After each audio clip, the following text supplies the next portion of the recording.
Hello everyone, welcome to Literature Insights. This is Revision Through Questions Part 2. So let's get started. Question number 1. In which essay has Eliot presented the famous catalyst analogy?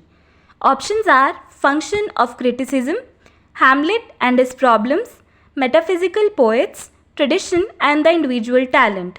So the correct answer for this question is Tradition and the Individual Talent. It is a 1919 essay by T.S. Eliot. Let's talk about the other options now.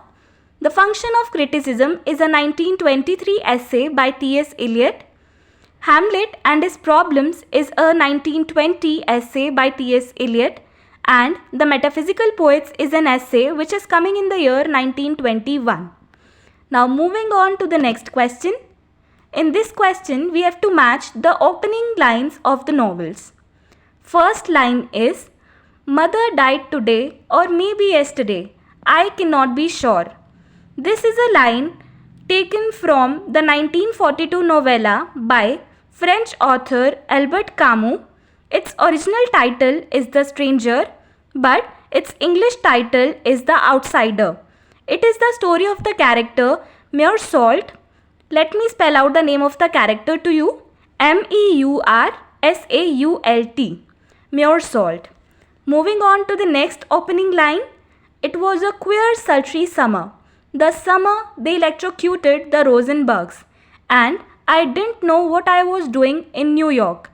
This is the opening line of the novel The Bell Jar, which is the only novel written by the American writer and poet Sylvia Plath under the pseudonym Victoria Lucas in 1963. This is the story of the life of Esther Greenwood, a college student who dreams of becoming a poet. Moving on to the next opening line. You better not never tell nobody but God. I'd kill your mammy. This is a line taken from The Color Purple, which is an epistolary novel. Epistolary novel is a novel which is written in the form of letters by Alice Walker, and it won the 1983 Pulitzer Prize for Fiction. And this line, which is the opening line, is delivered by the stepfather of Celie, Alfonso, who is also known as Pa.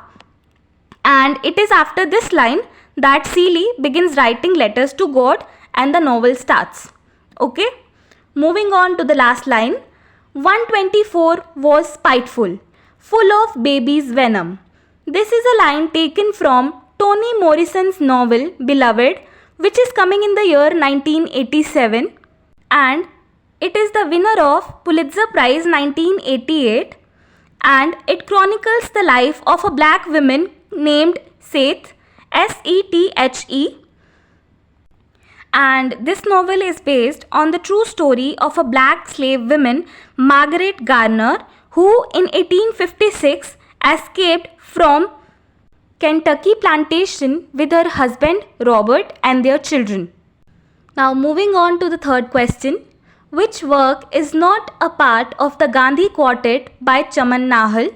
Options are The Crown and the Loincloth, The Salt of Life, Dole Drummers, Azadi.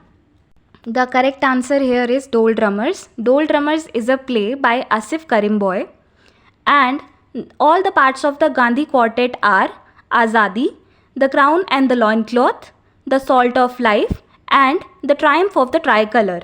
It was in 1993 that these four together became the Gandhi Quartet. And one important information, Azadi from the Gandhi Quartet won the Sahitya Academy Award in the year 1977. Moving on to the next question. Here we have some works which we are supposed to arrange in the chronological order. The first work is Jane Eyre, A Tale of Two Cities, Middlemarch, The Return of the Native, and The Newcomes. The novel Jane Eyre is coming in the year 1847. A Tale of Two Cities is coming in the year 1859. Middlemarch is coming in the year 1871. The Return of the Native is coming in the year 1878, and The Newcomes is coming in the year 1855.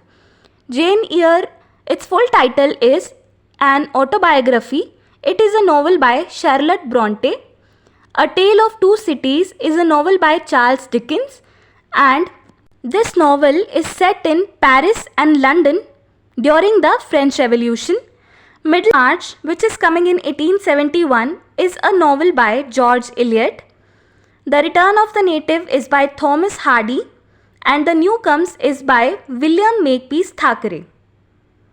Moving on to the last question of the day. The song of Hiawatha, featuring a Native American hero, is by, options are Edward Fitzgerald, Jamaica Kincaid, H.W. Longfellow, Derek Walcott. The correct answer here is The Song of Hiawatha is an 1855 epic poem in trochaic tetrameter by H.W. Longfellow.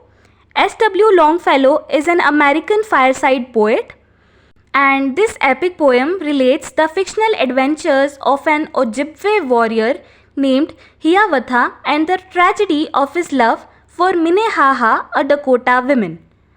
Now let me tell you about the fireside poets. They are also known as schoolroom or household poets. They were a group of 19th century American poets associated with the New England. This group includes Henry Wadsworth Longfellow, William Cullen Bryant, John Greenleaf Whittier, James Russell Lowell, and Oliver Wendell Holmes. So that's it about today's video. I'll be coming up with more practice questions in the next video. So stay tuned and thank you for watching.